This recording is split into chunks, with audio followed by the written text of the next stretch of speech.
If you're thinking about moving to Kansas City, you likely already know about all the perks of living here.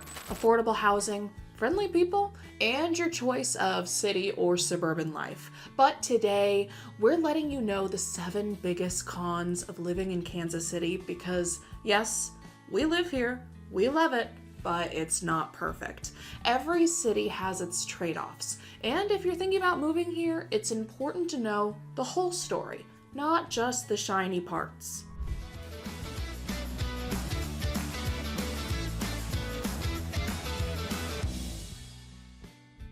And if you're new, we're Kat and Melanie of the 𝗠𝗢𝗡 Group Realtors, experts on all things Kansas City and helping families move here seamlessly every day. Let's get started with the 7 biggest cons about living here in KC. Kansas City doesn't have terrible traffic by national standards, but the layout of the city makes driving kind of unavoidable. We're super spread out, with a lot of different suburbs, shopping areas, and employers all across the metro.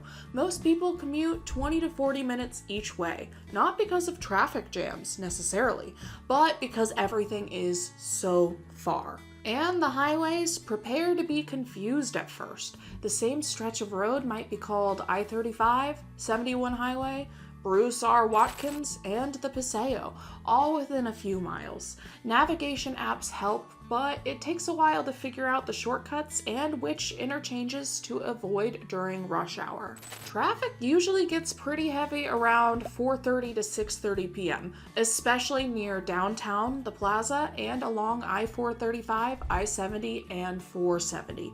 Game days at Arrowhead, complete gridlock. Same with Chiefs parades or big downtown events. If you live and work in the same part of town, it's not too bad. But if you're crossing state lines daily or commuting from the suburbs into the city, you're going to feel it. Next up, there's no real public transportation here in KC. This is a big one for people coming from more urban cities. Kansas City is a car city. There's no subway, no commuter train, and while we technically have buses, they're not widely used unless you're downtown or close to the streetcar line. The KC streetcar is expanding, which is exciting, but right now it's really only useful if you live or work at the Crossroads, the River Market, or Union Station. It doesn't touch most of the metro. If you don't have a car, it's tough to get to work, school, grocery stores, or even a doctor's appointment.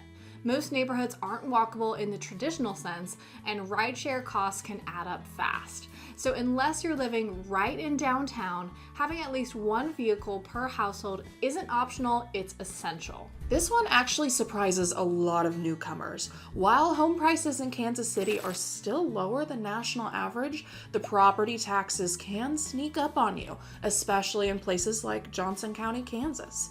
The way schools are funded here makes a big difference. In general, the areas with top-rated public schools, think Blue Valley, Olathe, or parts of Lee's Summit, have much higher property taxes. In Johnson County especially, annual tax bills can easily hit $6,000 to $8,000 or more for a mid-range home. On the Missouri side, it's not just the tax rate you have to worry about, it's the assessed value increases. Jackson County, for example, has had massive jumps in assessments the last couple of years, which sent tax bills skyrocketing. Even people who haven't made any improvements to their home have seen 30, 40, even 60% increases in what the county says their home is worth. If you're relocating from a place with capped increases or lower mill levies, the bills here can be a shock. And unfortunately, the appeal process isn't always simple or successful. Kansas City weather is one big mood swing. You can start your day in flip-flops and end it in a hoodie with sleet on your windshield. We get 4 full seasons, and sometimes all in the same week. Spring brings tornado threats and heavy storms. Summers are hot, humid, and sticky. Think temperatures over 100 degrees with dew points in the 70s. Fall is gorgeous, but brief. And winters are cold and icy, not the pretty kind of snow that sticks around, but the annoying kind that turns into slush or refreezes into black ice the next day. We don't get as much snow as you'd think, but when it hits, the city really isn't equipped to handle it. Road clearing can be hit or miss, especially in neighborhoods. And allergy season is brutal. Ragweed and mold are persistent problems, especially in the spring and fall. Locals know to keep an umbrella, a snow scraper, and sunglasses in the car year-round, just in case. Now let's talk about how affordability is changing pretty fast. Kansas City used to be known for its incredible affordability, but that's shifting a bit. Investors have scooped up large portions of entry-level homes, especially in areas like Raytown, Grandview, Northeast KC, and parts of Wyandotte County. That makes it tough for first-time homebuyers to compete. At the same time, demands in suburbs like Overland Park, Lenexa, Lee's Summit, and Liberty have driven prices up.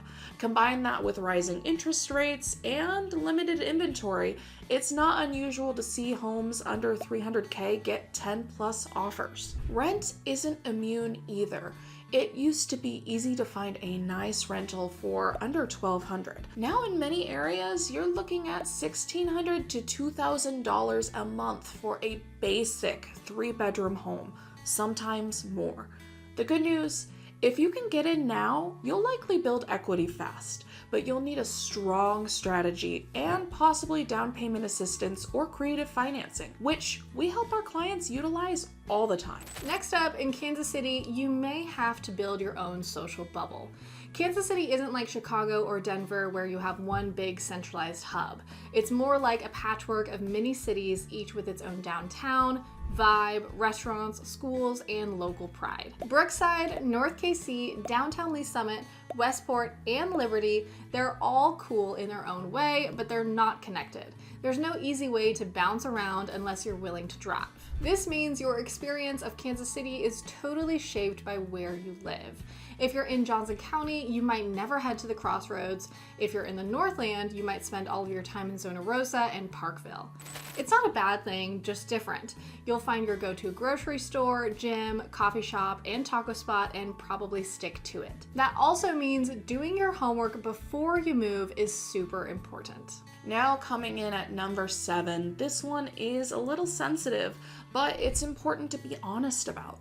Kansas City has some areas that are experiencing visible homelessness, underfunded infrastructure, and pockets of crime. You'll see this more on the Missouri side, especially around I-70, Troost Avenue, Independence Avenue, and near the downtown loop, though it's not limited to just KC-Mo. That said, crime and safety vary street by street, even within a single neighborhood.